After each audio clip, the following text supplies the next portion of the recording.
Ini kesempatan yang baik untuk bicara pada audiens yang lebih luas. Biasanya saya hanya bertemu dengan mahasiswa-mahasiswa public health. Mungkin mereka sudah bosan lihat saya, tetapi mungkin kita juga berpikir mengenai seperti apa sebetulnya public health atau praktisi public health merespon coronavirus atau apa tadi namanya, COVID-19 tadi. Nah, saya pertama ingin menunjukkan gambar framework tentang public health itu. Coba yang gambar di bawah, diperbesar sampai kita bisa melihat logika dari public health itu seperti apa. Tadi ada satu yang saya kirim sendiri kalau nggak salah.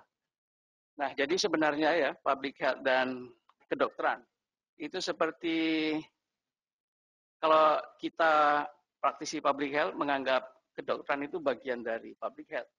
Karena di rumah sakit sendiri menyebarkan penyakit itu. Nah, public health itu peduli dengan tempat penyebaran penyakit.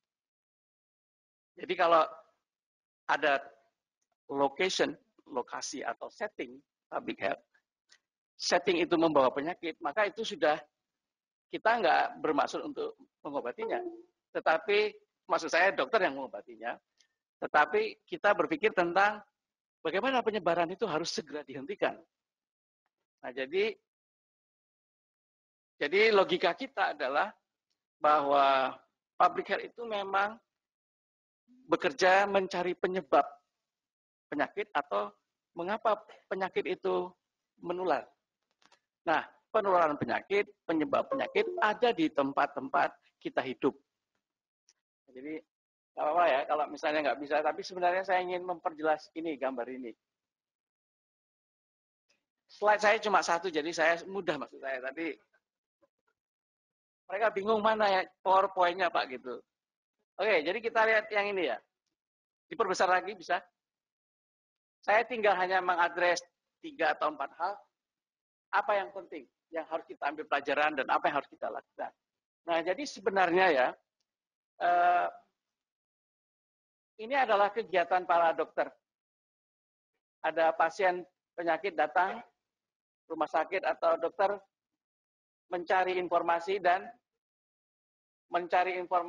menyelesaikan pengobatannya.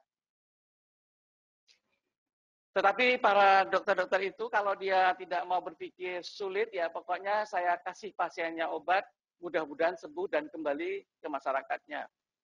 Nah, kalau kita orang public health, nanti dulu, kalau misalnya orang itu kembali dan di situ masih ada penularan penyakit, ya tidak boleh kembali, harus disembunyikan di mana supaya mereka tidak terpapar lagi dengan penyakit itu. Nah, jadi pertama kali saya ingin melihat implikasi dari sistem public health terhadap coronavirus ini. Yang pertama adalah seorang dokter yang bekerja di rumah sakit atau bekerja di primary care atau primary care dokter harus selalu berpikir penyebabnya sakit ini apa. Meskipun dokter selalu bilang obatnya apa. Gitu. Tapi kalau dokter tadi berpikir berwawasan public health, dia selalu pikir penyebabnya apa ya ini. Jadi di sini saya menyebutnya ada keterampilan anamnesis yang harus diperbarui. Kalau biasanya mereka tanya tentang gejala-gejala apa, klinisnya apa gitu.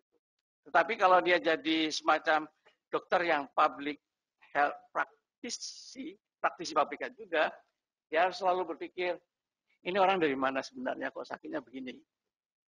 Jadi dia harus spesifik dan bahkan dia ada peta lokasi penyakit-penyakit, sumber-sumber penyakit seperti ini ada di tempat-tempat seperti itu. Nah, Bapak yang dari Harvard yang kemarin Mark Lipstick yang jadi peneliti senior di Harvard yang sebetulnya dia belum mempublikasikan itu baru dimaksud sebagai preprint yang baru bertahap hypothetical gitu. Nah, dia itu sebenarnya memprediksi lokasi-lokasi mana yang dapat membawa penyebaran penyakit itu. Lokasi-lokasi yang di tempat itu terjadi penularan penyakit, tapi dia menduga ada lagi lokasi-lokasi lain yang belum teridentifikasi. Jadi mereka memang sedang mencoba memahami pentingnya arti lokasi atau setting hidup yang dapat membawa penyakit itu, yang dapat mengimport penyakit. Nah, import penyakit itu lebih mudah sekarang, ada pesawat yang membawa kita pergi kemana-mana itu. Jadi secara hipotetikal memang penelitian itu sangat penting dan menarik. Cuma lokasi-lokasi seperti apa yang dimasukkan, yang seperti apa yang tidak, dan sedetail apa ciri-ciri lokasi itu belum terdefinisi gitu. Jadi bisa saja hasil itu akan berbeda seperti yang diduga untuk Indonesia misalnya. Nah, jadi saya tadi bilang bahwa implikasi pelajaran yang penting bagi kita adalah dokter-dokter harus bisa membayangkan penyakit berbasis public health-nya. Artinya, orang ini kira-kira, ya kalau sekarang kita sudah mendunia, kalau orang dari Wuhan, hati-hati. Karena apa? Sudah mengkoneksikan penyakit itu dengan lokasi Wuhan-nya. Nah, kalau kita di Indonesia, kita juga bisa melihat, misalnya saya di Jogja, yang paling tinggi TBC-nya di kecamatan mana ya? Di Jogja. Lalu kalau ada orang berasal dari kecamatan itu, kita akan bilang, hati-hati, jangan-jangan TBC yang sudah lama. Maksud saya, sehingga kita tidak cukup mengobati TBC-nya, tetapi harus membuat sistem di lokasi itu bebas TBC. Nah, ini sangat penting. Jadi seperti coronavirus ini atau COVID tadi, kita tidak pernah memikirkan tentang apa yang dikerjakan di sini sekarang, malah apa yang dikerjakan di tempat publik. Itu yang seharusnya sekarang jadi ribut. Nah, jadi langkah kita tadi yang pertama adalah secara klinis kita menganjurkan dokter-dokter tadi memperluas wawasan diagnosanya, tidak sekedar sign and symptom, tetapi ciri-ciri sosial dari tempat tinggal mereka. Nah, ini saya menyebutnya tidak cukup hanya clinical, tetapi kita juga bicara tentang occupational. Saya mau bilang di sini ini diagnosis ya. Diagnosis klinikal itu enggak cukup karena implikasinya kalau hanya klinikal lalu orang cuma mengobatinya saja.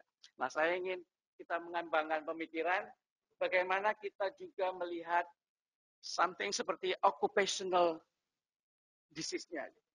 Sebenarnya ini kalau kita coronavirus itu kita anggap occupational, ya mungkin ini penyakit pasar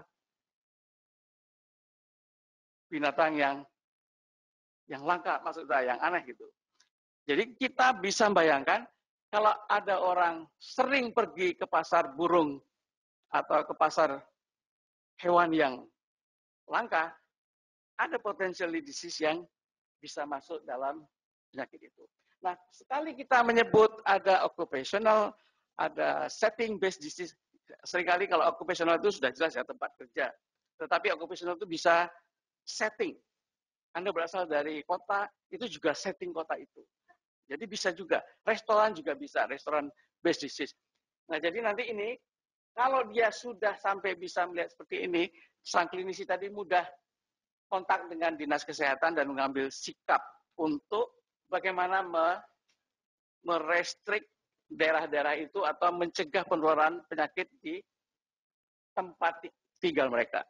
Jadi saya kira, jadi ya, maksudnya pelajaran yang penting bagi saya yang kita angkat di sini adalah bagaimana mengubah dokter yang hanya berpikir sign and symptom ditambah dengan dokter yang sudah memiliki orientasi setting tempat proses penyakit itu menular. Nah, jadi ada satu tentang, saya menyebutnya keterampilan anamnesis kita itu anamnesis bertanya dan mengobservasi tubuh, sekarang tidak bisa begitu lagi gitu. Jadi mungkin begitu, tapi juga bisa saja Anda mau tetap menjadi seorang klinisi yang canggih dan juga bisa juga menjadi klinisi yang lebih public health oriented.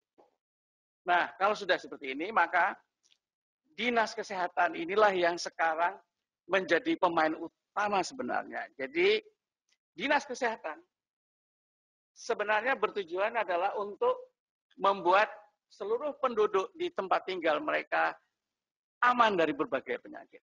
Jadi, dinas kesehatan itu memproteksi penduduk dari potensi HAM. Termasuk kalau di sini banyak virus, bagaimana virusnya tidak tidak boleh banyak gitu. Tetapi kalau nggak bisa melawan virusnya, kitanya yang ditutupi pakai pelindung bermacam-macam. Ya, jadi ini bisa pelindung.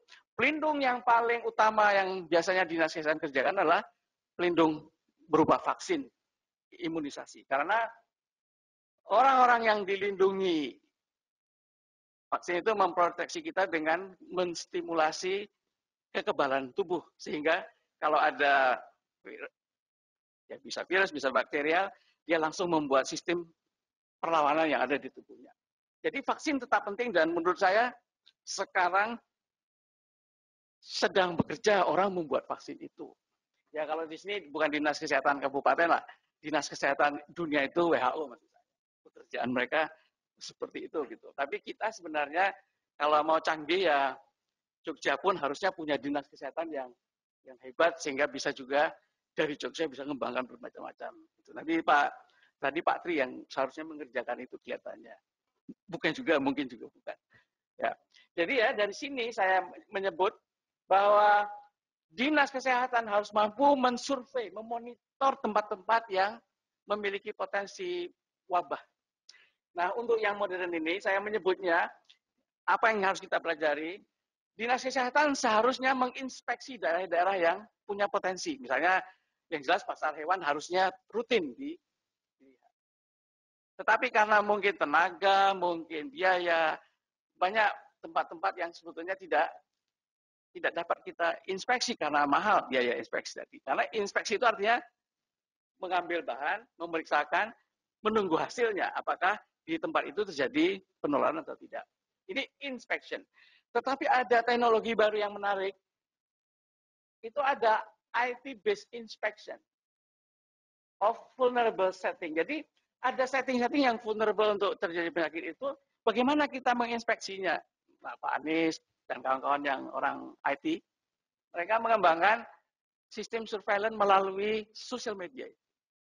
Jadi mudah-mudahan orang dinas kesehatan itu selalu melihat perkembangan sosial media bahwa kasus-kasus atau pertanyaan-pertanyaan atau diskusi di media yang penting itu harusnya mereka monitor. Karena yang didiskusikan di media itu selalu juga berkaitan dengan setting penyakit tertentu.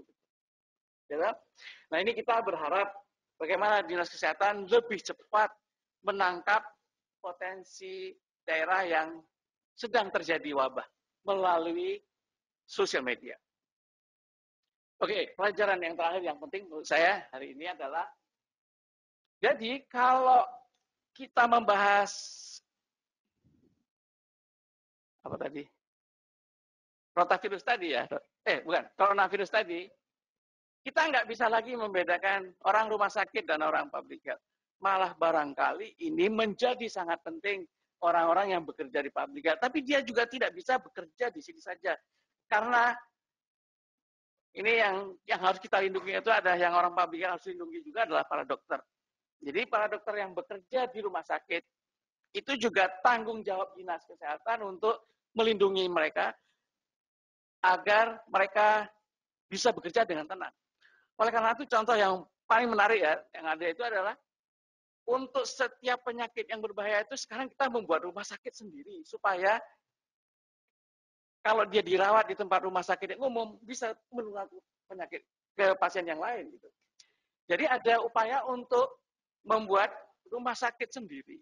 Nah, saya mendiskusikan ini di dalam salah satunya kepala daerah di sini. Bisa jadi kemajuan atau kemunduran dan nanti kita lihat bagaimana kita membuat sistem karantina rumah sakit. Apakah betul rumah sakit sendiri kita buat atau sistem karantina rumah sakit yang sudah ada sekarang kita perkuat. Ya tentu saja kalau kasusnya sebanyak misalnya lebih dari isi rumah sakit itu kita harus membuat rumah sakit cepat. Nah di sini juga saya kira sangat penting meskipun pemerintah memikirkan tentang membuat rumah sakit satu wakil dari Indonesia untuk urusan seperti ini. Tapi Indonesia ini sebenarnya negara dari negara banyak. Jadi setiap kabupaten itu kadang-kadang sudah jadi negara kalau kita banding Singapura. Jadi Jogja sama Singapura itu kita sih sudah jadi negara besar bagi Singapura maksud saya. Jadi tidak bisa kita sekarang membuat satu untuk semua. Nah, saya sebetulnya mau merespon rencana pemerintah membuat lokasi Natuna atau di mana untuk itu. Nggak bisa kita berbasis kabupaten seharusnya. Karena di setiap kabupaten ancaman perilaku tempat-tempat yang membahayakan itu ada. Jadi di Jogja sendiri ternyata ada yang menjual kelelawar itu di pasar-pasar. Nah, saya nggak tahu, harusnya Dinas Kesehatan memonitor keadaan itu. Karena kita nggak tahu ya, terbangnya kelelawar yang membawa virus itu bisa mepet, akhirnya ketemu teman-temannya lalu saling tukar. Nah, jadi ya kembali lagi saya ingin menjelaskan bahwa Bupati saatnya harus kita install pola pikir public health itu di kepala mereka supaya mereka bisa sama-sama tenaga kesehatan, sama-sama tenaga medis ini menciptakan sistem kesehatan yang melindungi, bukan sistem kesehatan ya, sistem kehidupan masyarakat yang melindungi mereka dari potensi terkena wabah berbagai penyakit. Ini kebetulan penyakit infeksi. Tadi saya lupa ya menjelaskan bahwa dokter-dokter yang merawat penyakit menular, kadang-kadang mereka bahkan tidak terpikir tentang penularan itu. Kalau dia nggak sembuh, dia akan menjadi sumber penularan lagi. Nah, untungnya ya penyakit-penyakit menular yang singkat, yang misalnya seperti ini harapan kita kalau dia sembuh seminggu, 2 minggu, 3 minggu sembuh. Tetapi yang penyakit-penyakit yang lama seperti TBC, itu berkumpul para penular karena dokternya malas mengopeni sampai selesai 6 bulan atau berapa. Ya saya bilang nggak, bukan dokternya, tapi bisa juga pasiennya yang malas ketemu dokternya. Atau tidak punya uang ketemu dokternya. Tetapi kalau dokter yang berorientasi public health, dia kejar kalau belum sembuh, harus digeret ke rumah sakit supaya sampai sembuh. Karena dia menjadi penular di masyarakat. Demikian, terima kasih atas perhatiannya. Mudah-mudahan perspektif public health itu bisa membantu kita memahami fenomena COVID-19 ini dan apa yang harus kita persiapkan. Dari lihat dari titik-titiknya itu ini 1, 2, 3, 4, 5. Terima kasih.